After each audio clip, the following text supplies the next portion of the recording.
Alors, ça c'est pour les points bonnies pour la table ronde sur la petite vidéo qu'on a regardé durant la cour. Alors, le résumé de votre partie. Alors, les deux personnes que j'ai reçues, c'est Labrec et Kim Murray. Alors, commencer avec Labrec, il est un professeur à l'Université de Montréal. Aussi, il est un des directeurs du Jardin botanique. Labrec, c'était un scientifique et il parle des arbres et il dit qu'il adore sentir les branches des arbres et il prend beaucoup de plaisir à observer la nature. Il dit aussi que les arbres ont une façon de communiquer ensemble, comme il y a un langage avec la nature, et que les arbres ont le pouvoir de sentir des émotions comme la stress, la timidité. Aussi, il dit que ses amis, qui fait beaucoup de recherches sur les insectes, dit que chaque jour, on trouve des nouveaux insectes.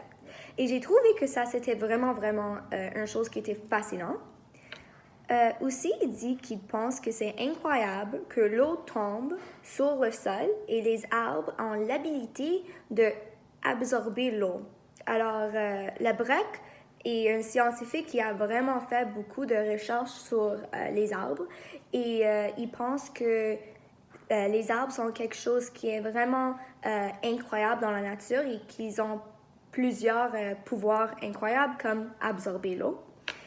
Aussi, il fait un commentaire sur la destruction de la nature et il dit que c'est vraiment triste qu'on détruit la biodiversité de notre planète. Et aussi, il dit tu ne réalises que nos enfants et grands-enfants ne verront jamais cette planète de la même manière qu'on voit cette planète. Comme ils ne vont pas voir tout la biodiversité qu'on voit aujourd'hui. Alors, il dit que c'est vraiment quelque chose qui est triste. Il donne des solutions. Et une solution qu'il donne, c'est la phytotechnologie, qui est comme une façon de diminuer comme tous les problèmes qui est causé par la pollution, par exemple. Et pour lui, il veut vraiment éliminer comme la contamination dans les sols. Et Science commence à développer cette technologie et c'est travailler avec la nature pour régler des problèmes qu'on a créés plus tôt pour les éliminer et avoir une planète qui n'est pas exposée à toutes ces choses négatives. Aussi, en 2007, je pense, il est devenu un cofondeur de la Société de Québec qui utilise la phytotechnologie. Alors, il est quelqu'un qui est vraiment pour utiliser ces nouvelles méthodes, ces nouvelles technologies pour vraiment sauver et aider notre planète. La madame que j'ai reçue s'est appelée Kim Murray. Elle est une botaniste, auteure et professeure. Et elle parle de son amour pour les Adirondacks. Et en anglais, elle dit que les Adirondacks, c'est It feels like home.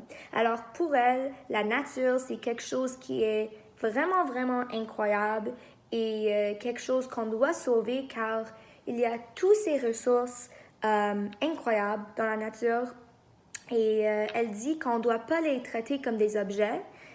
Aussi, elle dit qu'on doit comme embrasser les arbres et donner beaucoup d'amour à les arbres parce que pour elle, les arbres sont des standing people.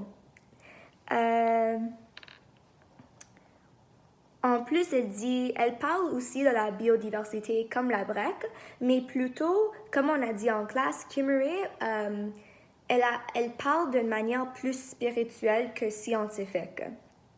Elle parle aussi que les plantes ont une façon de communiquer, mais plutôt comme communiquer d'une façon spirituelle, pas vraiment comme scientifique. Labrec parlait que les plantes utilisaient comme des réactions chimiques pour parler ensemble, mais pour Kim Murray dit que c'est plutôt comme spirituel, mais quand même, les deux disent la même chose, comme on a dit en classe, les deux disent qu'on doit sauver la nature parce que c'est quelque chose qui est incroyable.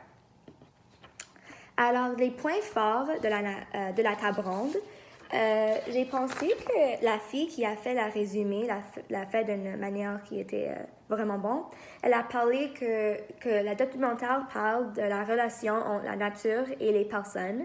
il parle de la 6e extinction.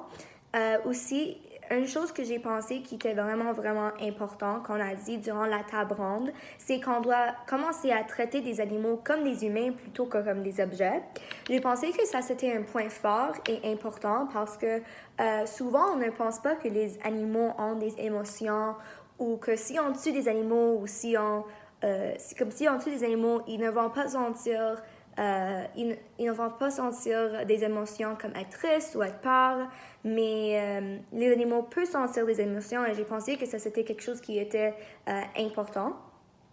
Une autre chose que je pense était un point fort, mais c'était aussi quelque chose que j'ai appris, c'est que le Nord-Ouest, il a pris moins d'1 an pour la glace à tout fonder et les scientifiques ont pensé que ça serait prendre comme 30 ans pour toute la glace de fonder, mais ça n'a pas pris 30 ans, ça a pris seulement comme à peu près 1 an.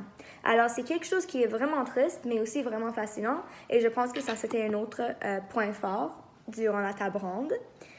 Aussi, Wider, qui est un biochimiste et qui est un biologiste qui étudie la mer, elle a dit que, premièrement, elle dit que l'eau va devenir la nouvelle huile si on ne prend soin, si on ne prend pas soin de notre eau, ça peut devenir notre nouvelle huile. Alors, quelque chose qui est vraiment limité. Et ça, c'est quelque chose qu'on doit penser.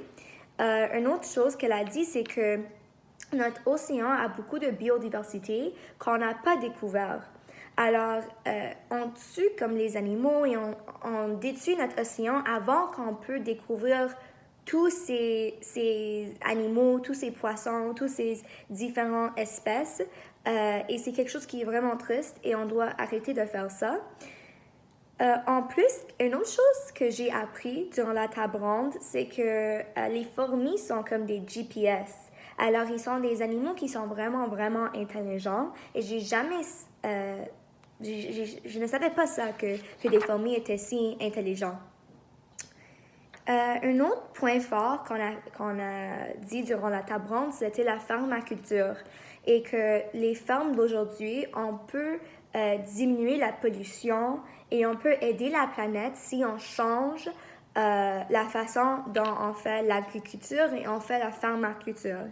Et si on arrête de nourrir les vaches avec les grains, on pourrait avoir beaucoup plus de terre pour faire l'agriculture qui est beaucoup mieux pour la planète. Et je ne savais pas ça, et j'ai pensé que c'était quelque chose qui est vraiment, vraiment intéressant.